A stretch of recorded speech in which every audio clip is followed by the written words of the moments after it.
Assalamualaikum warahmatullahi wabarakatuh. Alhamdulillah teman-teman bertemu kembali dalam pembelajaran TIK kelas 6. Hari ini kita akan membahas rangkuman materi TIK bab 1 dan bab 2 untuk kelas 6. Tapi sebelumnya mari kita mulai dengan membaca doa terlebih dahulu. Yuk, angkat tangannya. Bismillahirrahmanirrahim. Raditu billahi robba wa bil islami dina wa bi muhammadin nabiyyan wa rasula. Rabbi zidni ilma warzuqni fahma. Allahumma anfa'ni bima 'allamtani wa 'allimni ma yanfa'uni wa zidni ilma. Alhamdulillah, kita telah mulai dengan membaca doa terlebih dahulu. Mari kita mulai pembelajaran hari ini. Yang pertama adalah rangkuman materi bab 1 Microsoft Excel. Jadi fungsi dalam Microsoft Excel adalah fitur yang berfungsi untuk menyederhanakan rumus sehingga membuat proses penghitungan data menjadi lebih singkat dan mudah untuk dikerjakan. Ada beberapa fungsi di dalam Microsoft Excel, diantaranya adalah fungsi statistik, logika, database, dan matematika. Pada pembahasan hari ini dan yang sudah teman-teman pelajari, kita telah membahas fungsi logika, yaitu fungsi yang digunakan untuk menjawab pertanyaan, di mana dalam pertanyaan tersebut terdapat syarat untuk menjawabnya, yaitu fungsi if, ya, seperti itu teman-teman yang kita bahas kemarin adalah fungsi if.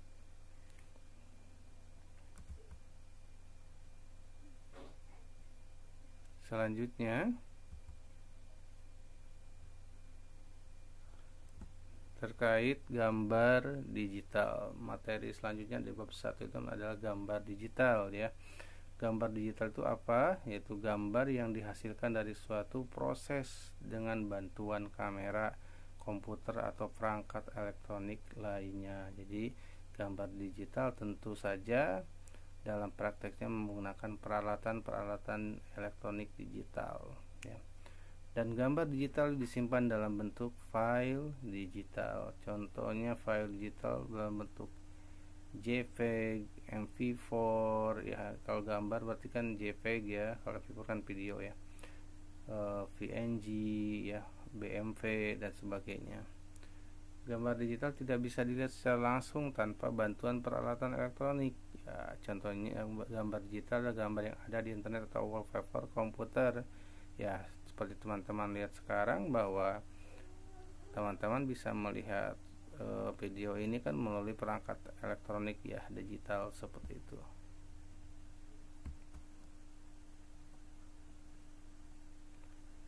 Selanjutnya masuk ke materi aplikasi untuk membuat gambar. Salah satu contohnya yang telah kita pelajari adalah Inkscape, yaitu program garis vektor yang free dan open source. Free artinya program tersebut dapat digunakan tanpa harus membayar atau gratis.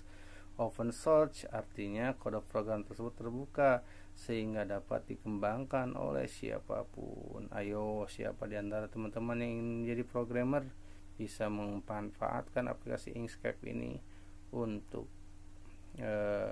mengembangkan kemampuan dari teman-teman semua, ya. Selanjutnya membahas animasi, ya. Karena dengan Inkscape juga kita bisa membuat animasi, ya. Ada berbagai jenis animasi, ada animasi 2 dimensi, 3 dimensi tradisional, dan stop motion. Animasi stop motion adalah teknik membuat film atau animasi yang dibuat menggunakan potongan-potongan gambar yang diolah sehingga menjadi saling berhubungan satu sama lain dan membentuk suatu gerakan yang dapat menghasilkan cerita. Seperti itu, teman-teman, ya. Jenis dari animasi stop motion adalah animasi cut out, animasi clay, ya, animasi puppet, animasi objek, animasi silhouette, dan animasi pixelation, teman-teman. Apa saja sih maksudnya dari animasi cut out itu apa, Pak Teddy? Nah, kita lihat bahwa animasi itu banyak macamnya, ya. Animasi cut out itu animasi yang biasanya karakternya dibuat dari kertas, kain, atau foto ya. Kalau animasi clay itu animasi yang menggunakan clay, yaitu tanah liat ya, atau bahan-bahan elastis yang mudah dibentuk. Sedangkan animasi objek adalah animasi yang menggunakan benda-benda seperti boneka, kaleng, dan lain-lain. Animasi siluet adalah animasi yang digunting dan dirangkai sebagai bayang hitam gambar gelap. Animasi ini banyak digunakan untuk karya seni. Dan selanjutnya animasi pixelation, yaitu animasi yang menggunakan aktor hidup ya, di mana aktor tersebut berperilaku layaknya boneka. Seperti itu ya teman-teman. Sang aktor akan berpose berulang-ulang untuk satu atau lebih frame yang diambil dan bergerak sedikit demi sedikit ke frame berikutnya layaknya boneka yang digerakkan.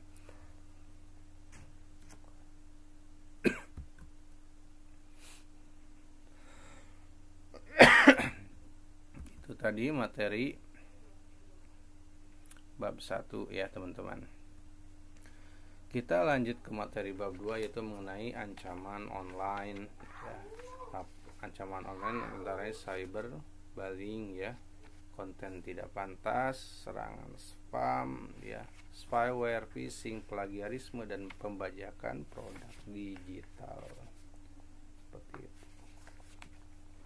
Jika kita mendapat ancaman cyberbullying, maka hal yang dapat kamu lakukan antara lain jangan merespon, jangan membalas aksi pelaku ya. Bicara pada orang yang dipercaya seperti orang tua atau guru dan menyimpan barang bukti serta memblokir aksi pelaku ya. Cyberbullying itu apa teman-teman? Cyberbullying itu adalah bentuk kekerasan yang dilakukan secara online atau melalui telepon seluler kepada orang lain. Itu yang namanya cyberbullying ya. Selanjutnya kita masuk ke konten yang tidak pantas ya. Konten yang tidak pantas, jika kita tidak sengaja menerima konten tidak pantas, hal yang dapat kamu lakukan antara lain jangan menyebarkan ke orang lain dan ceritakan kepada guru atau orang tua mengenai masalah tersebut gitu ya. Oke, kita lanjut. Nah, selanjutnya adalah ancaman online selanjutnya ada spam gitu. Spam itu apa teman-teman? Spam itu adalah email yang masuk ke kotak surel tanpa kita kehendaki dan isinya iklan sampai penipuan ya. Itu hati-hati kalau ada email yang tidak jelas, pengirimnya hapus saja. Oke, selanjutnya malware adalah program berisi kode berbahaya seperti virus, worm, dan trojan. Ini biasanya merusak komputer kita atau laptop kita. Spyware adalah program yang bersembunyi di dalam komputer ya, dengan maksud untuk melakukan phishing. Phishing adalah aksi penipuan online yang mencoba mencuri data-data penting pengguna internet ya. Terkadang bisa berkolaborasi, orangnya memberikan spyware dulu sehingga masuk ke komputer kita, baru ketika kita online atau data-datanya bisa diakses oleh mereka yang ingin berbuat tidak baik ya. Ancaman online selanjutnya adalah hoax ya. Ada hoax ya.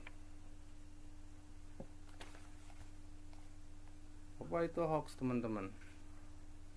Ya, hoax adalah berita bohong yang banyak disebarkan melalui media internet atau media online. Hoax sangat berbahaya karena dapat merusak cara berpikir setiap orang. Hoax dirancang untuk menjadikan sebuah kebohongan menjadi kebenaran. Dan untuk memastikan suatu berita atau fakta itu hoax atau bukan, teman-teman dapat melakukan hal-hal berikut ini. Antara lain, carilah informasi sumber berita, apakah berasal dari sumber yang terpercaya.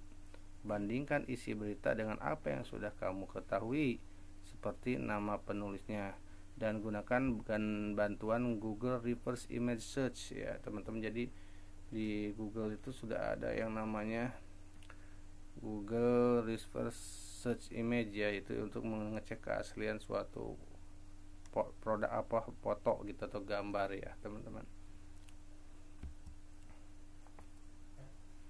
Yang ke-12 kita melanjut ke media sosial. Ya, media sosial itu apa teman-teman? Media sosial adalah sebuah media online di mana para pengguna dapat saling berinteraksi dengan mudah. Ya. Anak di bawah umur dapat menggunakan media sosial khusus anak-anak. Contohnya Kids World, Pop Jam, Chrome Social, dan Edmodo. Yang terakhir, gunakanlah media sosial dengan aman dan bijak dengan cara antara lain pasanglah profil diri secukupnya teman-teman, atau bisa menggunakan avatar ya, avatar perwakilan diri kita di internet, bisa berupa gambar atau objek yang lain ya. Terus hindarilah melakukan pertemuan dengan orang yang kamu kenal secara online ya. Hindarilah memasang foto yang kurang pantas. Remove tag jika ada teman yang menampilkan foto yang kamu anggap tidak pantas. Gunakan bahasa yang santun di media sosial dan bersikaplah santun dengan mematuhi norma-norma kesopanan dan dalam kehidupan sehari-hari. Oke, itu teman-teman cukup ya rangkuman materi hari ini, karena kita akan bersiap-siap melakukan PAS. Pak Teddy merasa bahwa Bapak Ibu guru, baik Pak Patah, Pak Teddy ataupun Bu Safa sudah menyampaikan semua materi ya. Kita tutup pembelajaran hari ini dengan bacaan hamdalah dan doa kafaratul majlis.